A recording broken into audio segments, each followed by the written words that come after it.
Hello and welcome. I am Scrapperlock, and this is City of Villains on the Rebirth server. We are with our Mastermind, Nightmare Lass, who has just reached 39th level. We have almost 7 million XP earned, 1.5 million to go to get to level 40, and 145 million infamy. We're on a story arc, a mini arc for Kelly Ukwa, so I figured I'd bring you back now that we're level 39, and we'll follow this character until we get into and complete another story arc, and then I'll do off-screen work until we get to level 40, and we'll keep doing one arc per level, because I feel like that's enough with this character. I don't feel like there's any need to do substantially more. Unless people want to see more, you can leave comments in this video. So, we are looking at case files that contain cryptic clues provided to this Arachnos boss named Auric about Kelly Ukwa's activities. Auric made notes about her, make notes here and there about what checked out, but seems to only slowly start fitting together some unspoken conclusions about Ms. Ukwa. Towards the end of the files, Auric started to meet with his informant, whom he referred to as T.R. Auric. As T.R.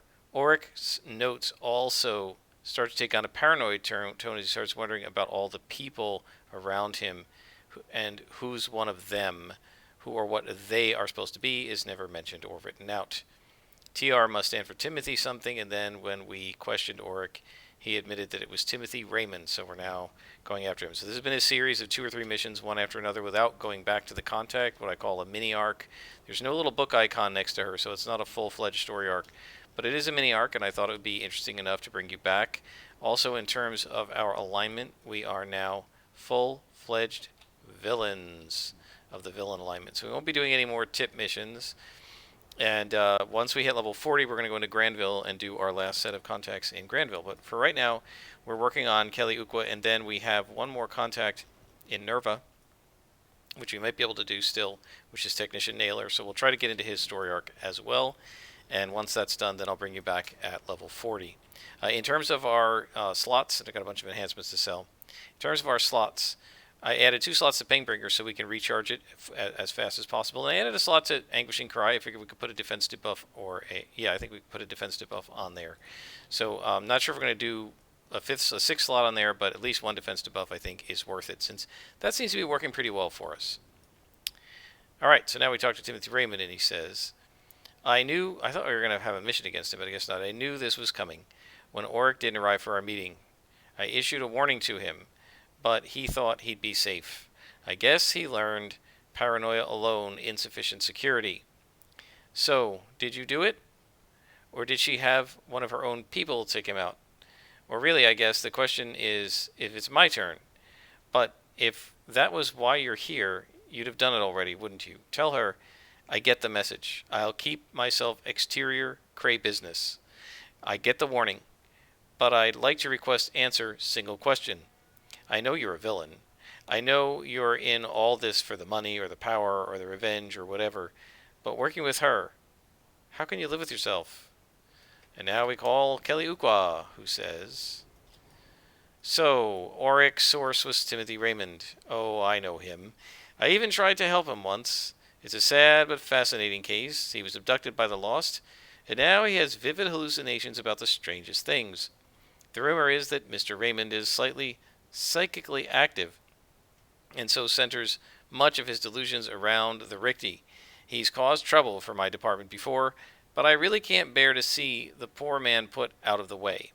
It sounds like Auric let some deep inner paranoia get hold of him, and he allowed himself to get sucked into one of Timothy's fantasy worlds.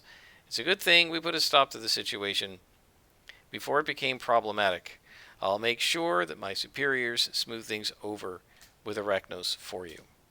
Alright, so that's it for that mission, and she doesn't seem to have us on a story arc, and the clues are probably empty now. So let's go to the other contact in this zone, Technician Nailer, and see if we can get a mission from him. And if we can, then we should be able to do another story arc, and that's what we'll do with this character. Now, I'm turning invisible. I may not have to. I'm not sure what level things are up here. This zone tops out at level 40, so there wouldn't be anything beyond yellow to us. But up there is where it's like the closed-in canopy and all these really annoying little caverns and towers and stuff underneath the canopy, and you can easily get caught surrounded by level 38 and 39 and 40 Circle of Thorns, which I'm not in the mood to fight right now because I just want to get missions from Technician Nailer. So we'll see if we can find it. Hopefully I'll be able to find it. If I have trouble with it, I'll pause when you guys wanted to watch it, and then I'll bring you back when I finally found Technician Nailer. And I'll be super happy when I have this guy's phone number. I've been posting a lot of House Flipper lately, and not this game. I've been playing this game, but I was leveling up to 39, doing a bunch of random tip and newspaper and non-story arc missions for Kelly Ukwa, so I didn't think it was worth recording all of those. Now that we're level 39, we will go ahead and do some recordings until we get into and complete at least one story arc. And there is Technician Nailer. We've seen it before, but he's not given us missions before. So he says, right, so you be Night Malass, eh? Good to meet you. I'm Arachnos Portal Technician First Class, Grant Nailer. I'm supposed to be trying to figure out how these circle portals work, and I think we almost got it. But then comes the hard part, testing it. We're almost ready, but we need someone tough enough to survive anything on the other side. It's not an official Arachnos job, but I can afford to put it on my expense account. Alright, Nightmare Lass, here's the plan. I think I've almost got this thing working, but I need a couple of things done before it's ready, just to be sure, I need to make sure that it's being powered up right, and to do that, I need one of the Circle's books on the things. After that, I'll need some test coordinates so that we'll know it'll work. I know where to get those, except that Nemesis Army really ain't into sharing. So all I need is someone who's willing to put a rabid weasel down the knickers of both the Circle and Nemesis to get those pieces. Okay, well, we can do that. Alright, so our first mission looks like it's right out here somewhere.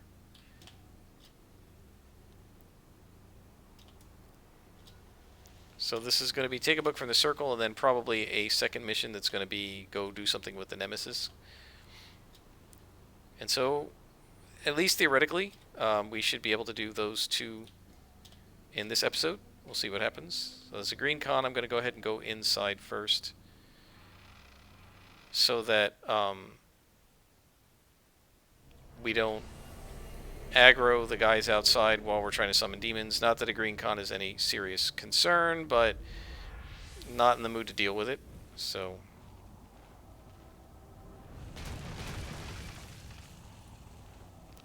guys, I do want to make a point. I think in the last video I had spent all of my inspirations. Every single inspiration you see in the tray is a drop. I didn't buy any. It's pretty much exactly what I want in the tray at this point. I feel like we need a lot of accuracy so that Curly can hit with his holds. Resistance or defense is fine here. Having a single break freeze can sometimes be very useful. I guess I don't really need that heal. But otherwise, I think this is pretty much the tray I'm happy with. And so, I guess the point I want to make is you don't have to worry about inspirations. They will drop, and you'll get good ones, and you'll get the ones you want. So what I did was I basically used everything like this endurance that I didn't need as soon as it dropped, and that left spaces for the things I wanted to drop, and I was able to get a full tray of exactly what I want. Alright, so now in here, one of the things we have to make sure we do is when we find behemoths, they must be targeted and attacked first, so that if we're lucky, Curly does his hold, and the hold is targeted at range, and before the behemoth can turn on his invincibility and reduce our 2-hit in melee, he'll already have been locked down. So that's what we're going to try to do.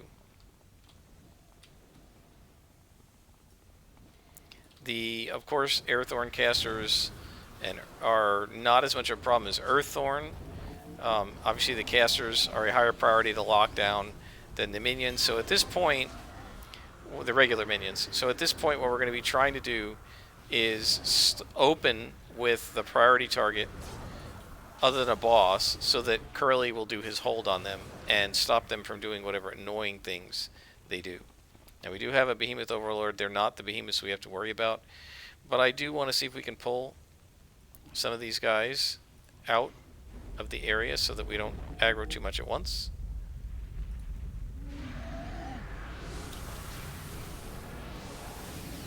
So in the intervening days since the last time we were together, and I was doing one of these Let's Plays on City of Heroes, in the intervening days there's been a discussion on the D&D Beyond forums that I think is worth talking about here just generically in terms of role-playing games.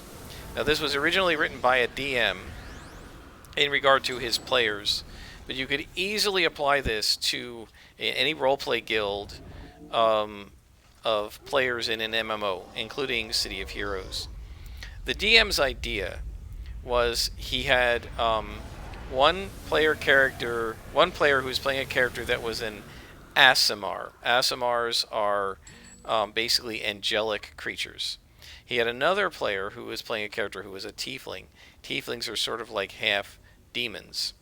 And so his idea was, since the demon is kind of fiend based, demon based or devil based, and the so the tiefling is devil based, not demon, sorry. And the Aasimar is angel based, essentially. They're kind of like offsprings of devils and angels.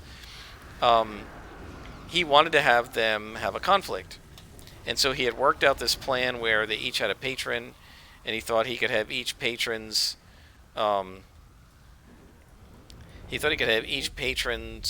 each patron order the person that they were patron of to, do things that would conflict with the other one. And he was really excited about this idea of player versus player conflict, and his plan was that they would come into conflict, and then at the end of the story they would find out that they needed each other and they would become friends again. Now, this wasn't a story that this guy was writing that the players would observe. They were player characters who were going to do this, and he was hoping that they would basically roleplay what he wanted. So one of the issues here is you can't know what another player is going to want to do, and there isn't any way for the game master to make the players roleplay that they like or don't like each other. And one of the questions people raised was, are you sure this is going to be fun for the players? They might not like it. Make sure. But I said, even if you do make sure, I wouldn't advise it. In my experience, player against player conflict is extremely dangerous in role-playing games. And that's what I wanted to talk about today. Why is it dangerous? Well, the reason it's dangerous is because it can lead to hard feelings. You have to be an exceptionally good, capable role player who really understands the difference between character and player in order not to take things that happen to your character at least a little bit personally. And everyone takes them a little personally, just a little, even me, and even the people on the so-called pros on the various streams, whether it's Critical Role or Matt Colville's Chain of Acheron. I mean, these are people who play D&D for a living. Essentially, they're supposed to know what roleplay is and the difference between roleplay and out of character stuff, and for the most part they do. But even those folks, I am sure, sometimes take things personally that are happening to their characters, and even I do a little bit. It's hard not to internalize what's happening to your character and equate it to what's happening to you. It's very difficult to keep those completely separate, and a lot of players don't have the ability to do that I or that other more experienced role players have. And so you run a very, very real risk of having the players develop a real animosity between each other by forcing them to roleplay animosity between their characters. Additionally, there's a very high chance that the other characters are going to take sides, and you can sow some very real in-character division between the players or among the players in your campaign. Or if it's a guild, you could sow some very, very bad division between the different members of your guild if you're running a roleplay arc in a guild that sets the characters against each other. Roleplay guilds, I noticed over the years, tended to do this in a lot of games because there wasn't really a mechanism to have the guild all fight some common enemy. So what they would do is some subset of the guild would roleplay the side of the enemies. Now, if you make up different characters and run them as NPCs, that's generally not a problem. But if you have the actual guild members fighting with each other as part of a roleplay story, I've only ever seen that lead to bad stuff. No matter how good the role players are, no matter how experienced, no matter how grown up they are at doing it, it's almost always a terrible idea, and it almost always leads to some sort of bad feelings among the players, even though we would all say, look, these are just the characters. You have to be very, very careful about that. Otherwise, you could end up having a lot of division among the players or the guild members. So I just want to urge people to be careful about it. I urge this DM to be careful. We all said the same thing. Be careful about this. One of the people who posted recently described that he has a character who's a rogue, and the rogue is kind of nasty, and he's kind of a bad guy, and he steals, and he's dishonorable, and the rest of the player characters are sort of neutral to honorable. So the druid doesn't get along with him, the paladin doesn't get along with him, even the fighter usually just stays out of it, but it doesn't support him. And so some evil guy, a lich or something, said, go get this amulet for me, and they went as a party to find the amulet, but the rogue didn't tell them why they were getting the amulet. So the druid got it first, and because she doesn't trust the rogue, she won't give it to him, and the other players aren't helping him either, and so the druid hid it. And so now they can't go further on this quest because the druid doesn't want to give it to the guy. And there have been a lot of arguments between the different players in this campaign. So I would just say be very, very careful about setting guild members or fellow players against each other as part of a story, because it often doesn't end well. So despite the book's tower, it seems to be all about the circle, how the circle makes their portals. It's written in their own language, but copiously illustrated. On further perusal, it looks like the book isn't so much about portals in general, but that it's summing up how certain aspects of the portal creation pertain to a much larger project. So now we're going to steal the coordinates from the Nemesis and see if we can make this portal of our friend work, Technician Naylor. And I think this second mission will be the final mission that we do in this episode. And then I will bring you back next time with additional material from this storyline. I assume this is going to lead us to an arc. It sure seems like the opening of an arc, but we don't have the arc symbol yet. We may have it after this mission, or maybe the next mission will be the beginning of the story arc. I do wish that one of the changes they made on Homecoming was one that was implemented here, which is pretty much every single story arc has a title when you go to get it, so you always know you're getting into a story arc before you pick the mission, and you can even tell if they offer you 2 missions which one goes with the story arc. Alright, so we have Nemesis here. This looks like just the weak automatons, so these guys will be no problem. Really, the only thing we have to worry about are snipers among the Nemesis, because, you know, if these were snipers, they'd see us and start shooting area effects at us, which could hurt our demons, and it would make it hard to do the teleport trick. But as long as it's just automatons, yeah, they're of no real interest to us. So elevator here. So that means the coordinates will almost certainly not be on this level, but let's go ahead and clean it out.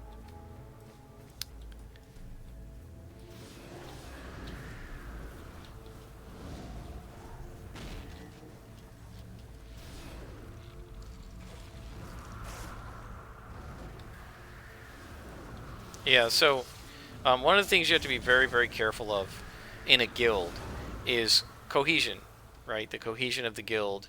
And guilds need to be cooperative, not competitive, at least in a negative way. I mean, it's perfectly okay to tease each other or to compete in minor ways, like to see who earns more prestige for the supergroup. That's great. That's super fun, and you can have fun little contests. When City of Heroes first came out, it was 2004. They had Summer Olympics, and one of the co-guild leaders and I set up an Olympic competition for the superheroes. It was entirely out of character, and we came up with all these things, and we did all these tests to try and make sure that you couldn't use your powers. So it was doing things like running along the train track as the train was coming at you, and, you know, jumping over it and not getting knocked over. You can't turn on super jump. We tested it to make sure that hurdle wouldn't give an unfair advantage, things like that. Um, we had a lot of fun, and the players who played in it had a lot of fun. And we gave out rewards like, I don't remember, enhancements or influence or something. That was just fun, right? That's okay. That's not going to lead to division among the players because, it's just a fun little pseudo sports competition. Friendly competition is okay. Um, you can do that, but having the players in character, like fighting and hating each other and wanting to kill each other or steal from each other in character, that's a bad idea. And so try to avoid that. You always want unity, not division, in your supergroup, in your guild, or at the table if you're running a role-playing game.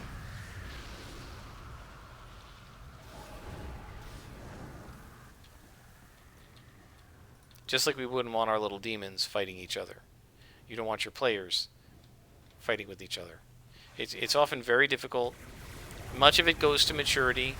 Very mature players who know each other really well, who've been together for years, can pull it off.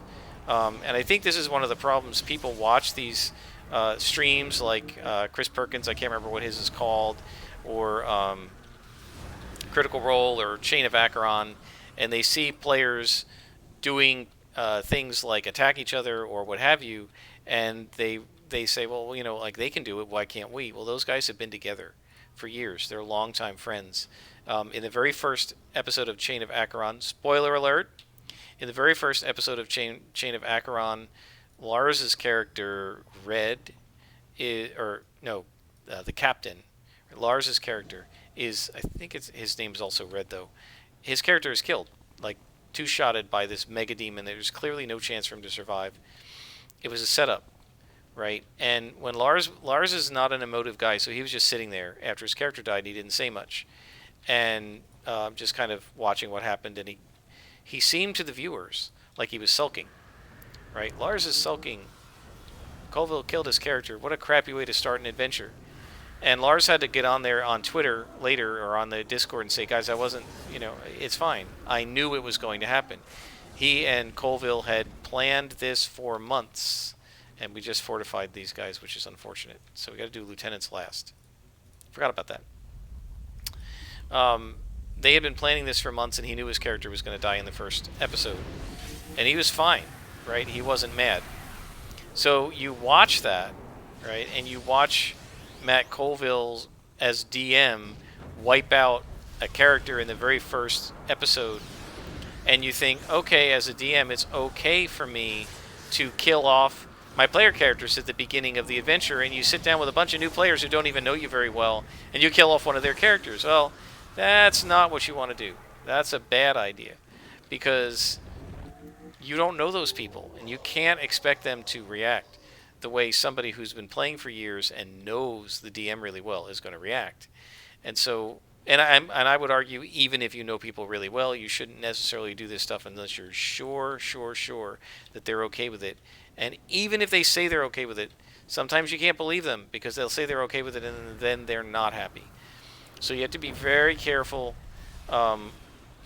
with stuff like this, and make sure that you don't try to copy what people who've been playing D&D for years, who know they're on a TV show and they're doing this for entertainment purposes of other people, not just of themselves, right? It's sort of like an actor being on a TV show. They're not necessarily going to get mad that their character is killed off as long as they still have a part in the next episode playing like the character's twin brother, right? So as long as it's entertaining for the audience, they don't really care. If you're doing this in an actual game with people you know, but who aren't professional actors and aren't part of a show, they're not going to react the way the people who are part of a show would react. So you have to be very careful when you're doing things like making players fight with each other or causing player death or anything like that. And you shouldn't assume that your players are going to be as amenable to shenanigans as a group that's been together for years, is playing together essentially pseudo-professionally, and knows each other really, really well.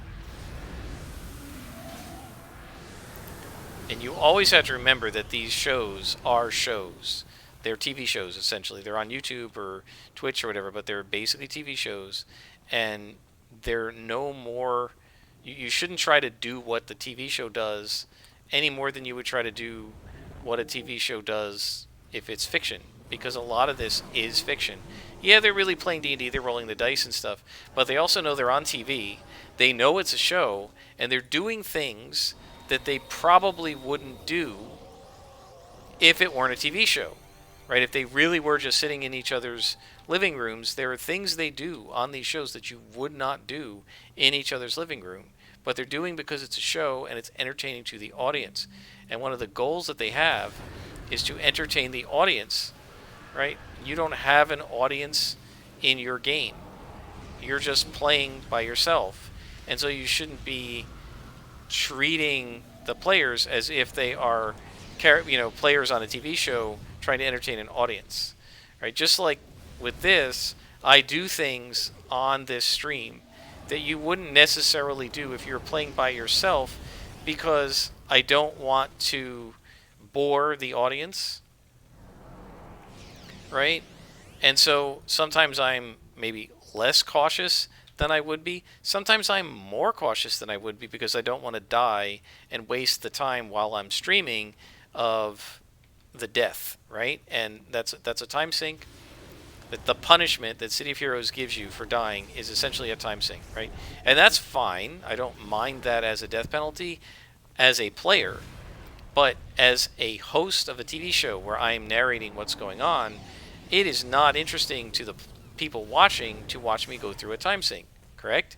So what I try to do is maximize the watchability. And that means I don't play this game exactly the way I would play it if I didn't have the mic open and OBS recording a video.